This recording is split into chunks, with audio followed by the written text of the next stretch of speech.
Hello and welcome to this review of GSK's results for the second quarter of 2017. Later today we have a webcast scheduled for our investors and analysts where we will be discussing our new priorities for the group as well as our outlook for 2020. For this session I'll focus on the quarter and I'll also comment on our updated guidance for 2017. The results we've reported today reflect another quarter of strong operational delivery, as well as continued investment behind key future growth drivers in each of our three businesses, particularly new product support and R&D investment in pharmaceuticals. Our new products have had a strong quarter, particularly in respiratory and HIV, where the market share gains and overall growth are encouraging. In vaccines, Bexsero, our meningitis B vaccine, also saw strong growth. Our consumer business had a more challenging quarter in the face of a broad slowdown in key categories and tougher competition in our US allergy business.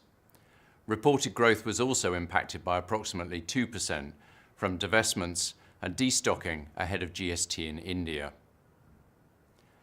Our financial architecture continues to help drive value and alignment across the business so that we prioritize our investments more clearly and allocate them to where we see the greatest returns for the future.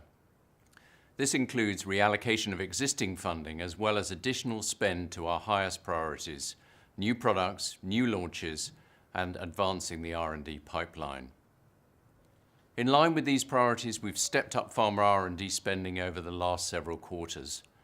HIV is a particular focus, and during the second quarter we took the decision to invest for the first time in a priority review voucher to accelerate the FDA's review of a key asset, our first two-drug regimen in HIV. The £106 million cost of the PRV was charged to R&D expenses in Q2, and with an impact of 5% on adjusted earnings per share in the quarter, was the key driver of the reported decline in adjusted earnings per share of 2%.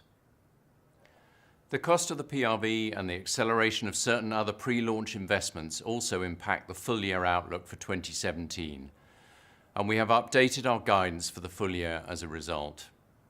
With no Advair generic now expected to launch before 2018, we expect adjusted earnings per share to grow in 2017 by between 3 and 5% on a constant currency basis.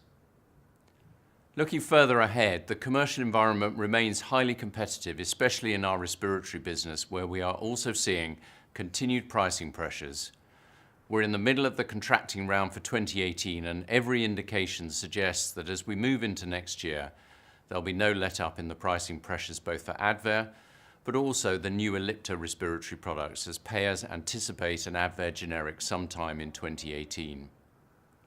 Against this market backdrop, it is critical we continue to invest to grow the market share of our recent launches, as well as prepare those that we expect to launch shortly if regulatory approval is given on the timelines expected. It's also important that we continue to invest in the pipeline and in advancing the next waves of innovation in all three businesses, but particularly in pharma. Now let's look at the quarter in more detail. As a reminder, our earnings release provides an extensive amount of information, so I'll focus on the major points, our expectations for the remainder of 2017, and some comparators you might want to take note of for your modelling. As usual, all my comments will be at CER, except when I specifically refer to currency. Starting with the headlines, group sales up 3%. We had a total loss per share of 3.7 pence, and adjusted EPS was 27.2 pence. On currency, the weakness in sterling compared with last year resulted in a tailwind of 9% on sales and 14% on adjusted EPS. Now that we've passed the anniversary of the Brexit vote and the main step change in the value of sterling, you should expect the related exchange tailwind to diminish materially over the balance of the year.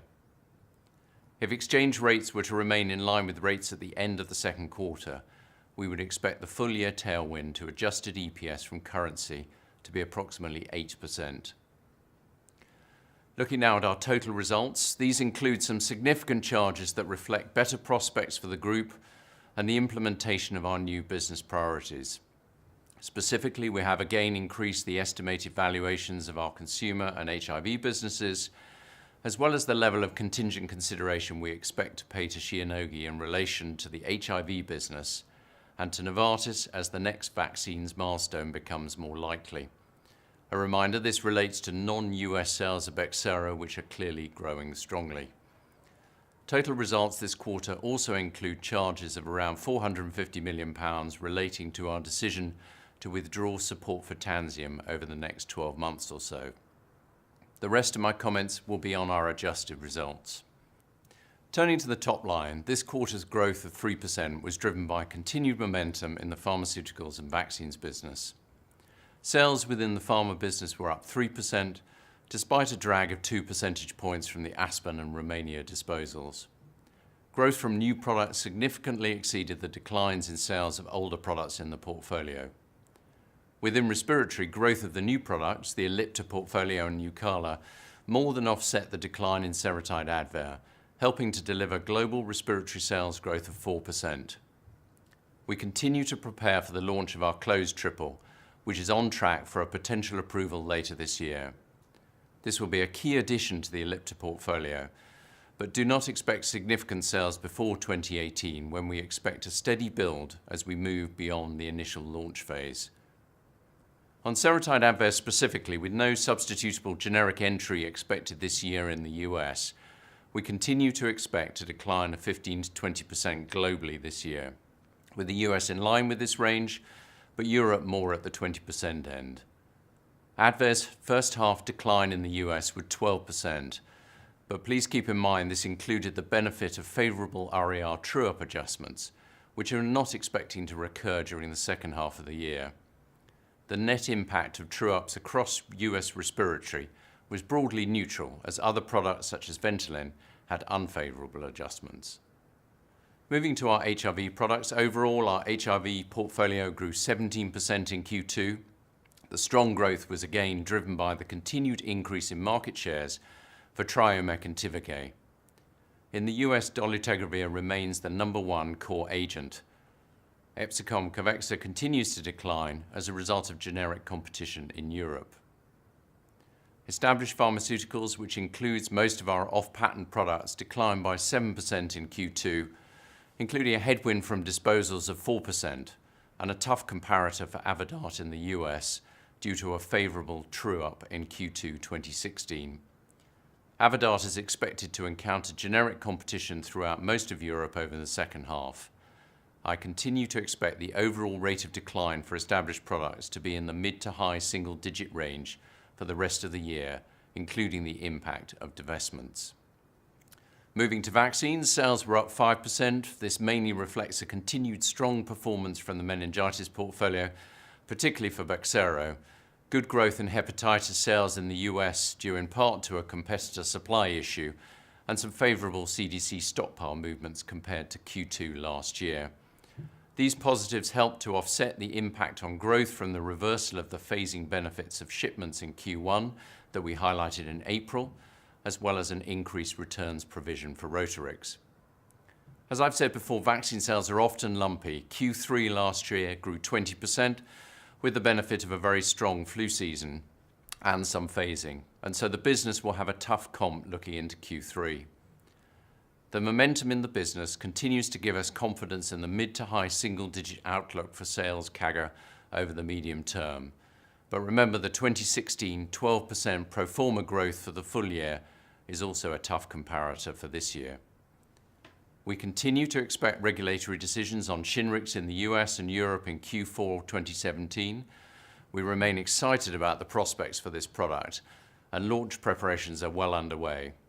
But as with closed triple, do not expect a meaningful contribution from Shingrix until we get into 2018 and beyond. Moving to consumer, sales were flat after a 2% drag from the combined impact of the divestment of the Nigerian drinks business at the end of Q3 last year, and destocking associated with the implementation of GST in India, which became effective at the beginning of July. Strong performances for many of our power brands and contributions from new products were offset by the impact of some softening of the market and a weaker performance from our US allergy business, which faced increased private label and branded competition. Looking forward, the second half of the year will also be impacted by the introduction of generic competition to one of our legacy Novartis products. The impact of this on second half sales is estimated at about £40 million, and the full year impact next year would be around £80 million. So given all these factors, we're not now expecting much growth at the top line from the consumer business this year. Also, unless the market backdrop improves, we'd not expect more than low single-digit growth in sales next year either, especially when you factor in the drag from divestments, GST, and the Novartis generic. The slower growth we are seeing this year and the impact on 2018 are key drivers of the updated outlook for the consumer business out to 2020, where we now expect a top-line percentage CAGR over the 5 years of low to mid-single digits. On the plus side, the businesses have made good progress improving the operating margin, and we remain confident in delivering our target of getting the business to an operating margin of 20% plus by 2020. Turning to operating profit, our adjusted margin of 28.5% was up 60 basis points at actual rates and down 60 basis points on a constant currency basis. Excluding the impact of the PRV, there was a 90 basis point improvement in the group operating margin on a CER basis. This was primarily driven by leverage from the sales growth in pharma and vaccines, as well as a benefit from mix and continued tight management of our costs in all three businesses. R&D costs were up 24%, or 11% excluding the PRV, with this increase primarily reflecting investments in the pharmaceuticals R&D pipeline, which has seen good progression in a number of priority programs in HIV, respiratory, and anemia. We also continue to advance our earlier pipeline, particularly in oncology. Royalties were up 12%, and we continue to expect around £300 million for the full year. Our restructuring program has delivered its originally targeted savings of £3 billion in constant currency terms, and we're now targeting additional annual cost savings of £1 billion by 2020, primarily from the pharma business, through supply chain efficiencies, simplifying our operations, improved procurement savings, and more strategic supplier relationships. The extended program is now expected to deliver total annual savings of £4 billion by 2020 in constant currency terms, with an anticipated currency benefit of £0.4 billion if sterling stays at current levels. Total cash charges for the extended program are expected to be approximately £4.1 billion, an increase of about £450 million above the previous allocation for the program. The total non-cash charges are expected to be up to £1.6 billion, an increase of around £250 million over the original allocation. Turning to the bottom half of the P&L, interest costs were up slightly due to higher net debt, in line with expectations. The tax rate was 21.2%, similar to last year, and we continue to expect to be in the 21 to 22% range for 2017 as a whole. Minorities were also up, mainly reflecting growth in the consumer and HIV joint ventures. On cash flow and net debt, free cash flow for the group during the first half of the year was £368 million, up over £300 million compared with last year, even after the £106 million investment in the PRV in Q2, and a significant increase in inventory, as planned, for shipments and launches during the second half. The inventory build during the first half offset significant progress in many areas, including tighter management of CapEx and reduced restructuring spend. Net debt now stands at £14.8 billion, slightly less than this time last year, and £1 billion higher than year-end 2016, primarily reflecting the £2 billion of dividends paid to our shareholders, only partly offset by free cash flow and disposal proceeds. Due in part to a significant seasonal impact on parts of the group's businesses, including flu vaccine sales and respiratory products, we expect free cash flow for the year to be significantly weighted to the second half. So in conclusion, the second quarter represented another quarter of progress underpinned by a strong focus on execution. While adjusted earnings per share were down 2%, the investment made in the quarter in the PRV is in line with our capital allocation and new business priorities, and strengthens our HIV business, one of our key long-term growth drivers. We continue to expect to return an 80p dividend for 2017, and we've also announced today an expectation that, subject to any material change in the external environment or performance expectations, we will pay a dividend of 80p per share in 2018 as part of a new dividend policy established for 2018 and beyond. This new policy sets out our objective to distribute regular dividend payments that will be determined primarily with reference to free cash flow generated after funding the investment necessary to support growth. Over time, the group intends to build free cash flow cover of the dividend to a target range of 1.25 to 1.5 times before returning the dividend to growth. I'd encourage you to review our press release for further details and welcome you to join our webcast later today. Thank you.